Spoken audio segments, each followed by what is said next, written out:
배우고 이루는 스스로 캠프, 베이스 캠프. 여러분, 안녕하세요.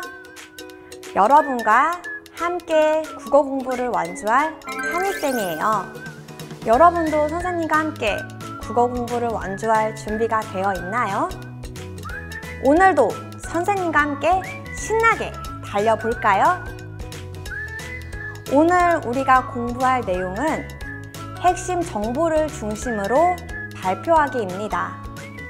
핵심 정보가 무엇인지와 그것을 어떻게 발표하는지에 대해서 공부해 볼게요. 지금부터 선생님과 함께 달려가 볼까요? 핵심 콕콕! 핵심 정보와 발표에 대해 알아봅시다. 핵심 정보는 발표 내용 가운데 가장 중심이 되는 부분들을 말해요. 발표는 여러 사람 앞에서 자신의 의견이나 어떤 사실을 진술하는 말하기 방식으로 주로 청중에게 정보를 공유할 때 사용되는 효과적인 의사소통 방법이에요. 핵심 정보를 중심으로 발표하는 방법을 알아봅시다. 그렇다면 핵심 정보를 중심으로 발표하기 위해서는 어떻게 해야 할까요? 첫 번째, 발표의 목적과 주제에 맞게 핵심적인 내용을 선정해야 합니다. 두 번째, 핵심 정보를 중심으로 발표할 내용을 마련해야 합니다. 세 번째, 청중이 핵심 정보를 잘 이해할 수 있도록 효과적인 설명 방법을 사용해야 합니다. 네 번째, 핵심 정보를 효과적으로 전달할 수 있는 매체 자료를 활용해야 합니다. 효과적인 발표 방법을 알아봅시다. 여러분, 핵심 정보를 중심으로 발표하는 방법에 대해 이제 이해했나요? 네, 그렇다면 효과적인 발표 방법에 대해서 알아보아요. 첫 번째, 청중과 시선을 맞추고 청중의 반응을 살피며 발표합니다. 두 번째, 발음을 정확하게 하고 성량을 적절히 조절하며 발표합니다. 세 번째, 상황에 어울리는 적절한 몸짓이나 표정 등을 활용하여 발표합니다.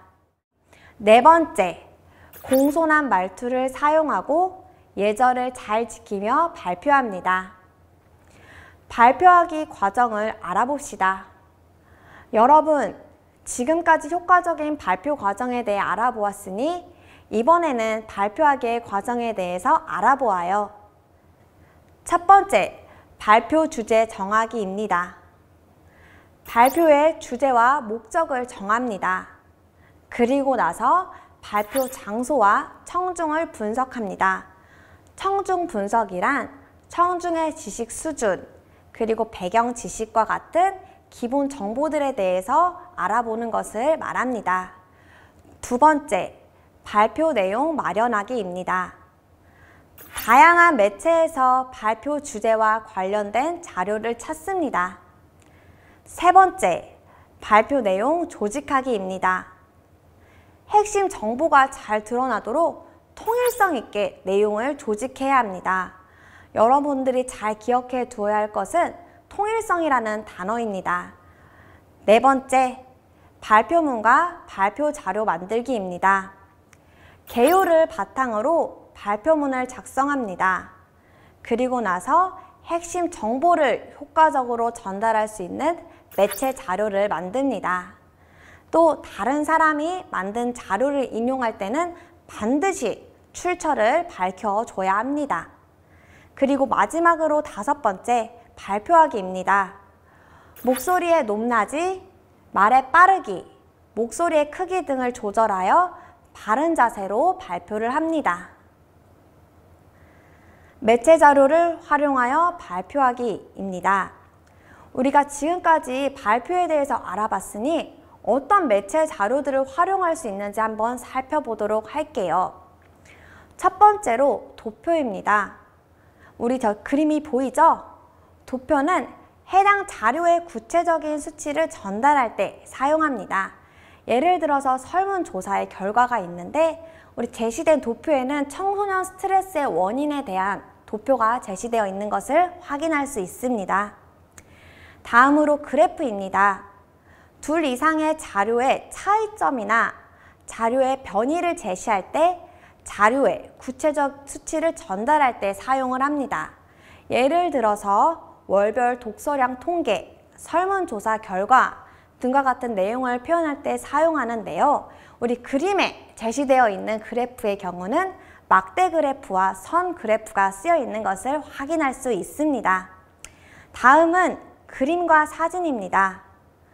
말이나 글로 표현하기 어려운 부분을 시각적으로 제시할 때 사용합니다. 예를 들어 지구의 단면입니다. 지구의 모습을 글로는 이해하기 어려우니 지구의 단면 그림을 제시하여서 한눈에 파악하기 쉽도록 제시하여 줍니다. 마지막으로 동영상입니다. 시각적 요소와 청각적 요소를 복합적으로 제시해야 할 때 사용합니다. 예를 들어 인터뷰 자료가 있어요. 인터뷰의 경우 우리가 시각적으로 누구를 인터뷰하는지 눈으로 볼 수 있고 그 대화 내용에 대해 청각적으로 들을 수 있으므로 이해하기 쉬운 것을 알 수 있어요. 이러한 매체 자료의 효과를 판단할 때는 첫 번째, 두 번째 기준이 있습니다.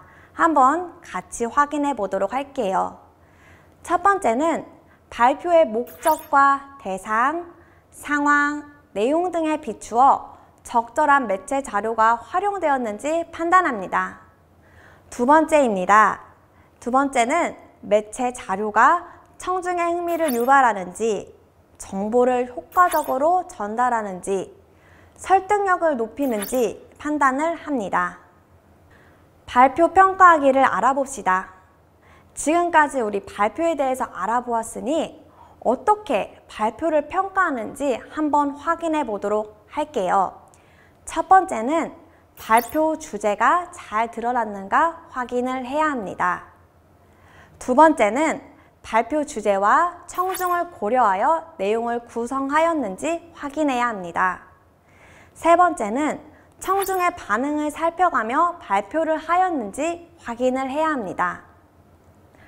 핵심 콕콕을 통해 핵심 정보를 중심으로 발표하기에 대해 잘 공부하였나요? 이번엔 내가 얼마나 이해하였는지 실력 다지기 문제를 풀며 확인해 볼게요. 너의 실력을 보여줘. 실력 다지기. 첫 번째 문제입니다. 다음 발표의 주제를 뒷받침하기 위해 모은 자료로 적절하지 않은 것은? 안녕하세요. 저는 발표를 맡은 땡땡땡입니다. 우리 모둠은 아침밥을 꼭 챙겨 먹자라는 주제로 발표를 준비했습니다. 이 발표 주제를 뒷받침할 자료를 한번 찾아보도록 할게요. 1번, 청소년의 아침 식사 실태를 나타내는 도표 맞나요? 네, 올바른 자료입니다. 2번, 청소년이 아침 식사를 하는 모습이 담긴 동영상 맞는 자료인가요? 네, 맞는 자료인 것 같네요. 3번, 잠이 아침밥보다 중요한 이유를 정리한 신문기사. 여러분, 우리 발표 주제와 관련이 있는 자료인가요? 아니죠. 주장과 반대가 되는 내용이므로 옳은 자료가 아니라고 할 수 있습니다. 그래서 답은 3번입니다. 4번, 아침 식사와 학습 능률과의 관련성을 증명한 연구 보고서. 맞는 자료죠? 5번, 아침밥을 먹지 않았을 때의 건강상 문제를 보도한 다큐멘터리. 이것도 맞는 자료로 볼 수 있습니다. 다음 문제 주세요. 다음 기역과 니은에 들어갈 말을 각각 쓰시오. 오늘 우리가 배운 내용을 바탕으로 한번 빈칸을 채워보도록 할게요. 발표를 할 때에는 발표 내용 가운데 가장 중심이 되는 기역을 중심으로 발표할 내용을 마련한다. 우리 이 기역에 들어갈 단어가 무엇일까요? 네, 여러분이 잘 기억하고 있네요. 핵심 정보 잘 기억하고 있죠? 또한 발표의 목적과 대상, 상황, 내용 등 고려하여 발표 내용을 효과적으로 전달할 수 있는 니은을 적절히 활용한다. 니은에는 어떤 단어가 들어가야 할까요? 네, 여러분이 잘 기억하고 있는 것 같네요. 매체 자료가 들어가야 합니다. 오늘도 선생님과 열심히 달려준 여러분들 너무 고생했어요. 나머지 실력 따지기 문제를 풀면서 연습해보고 오늘 공부를 마무리해보도록 해요. 다음 시간에 또 만나요. 안녕! 배우고 이루는 스스로 캠프, 베이스 캠프.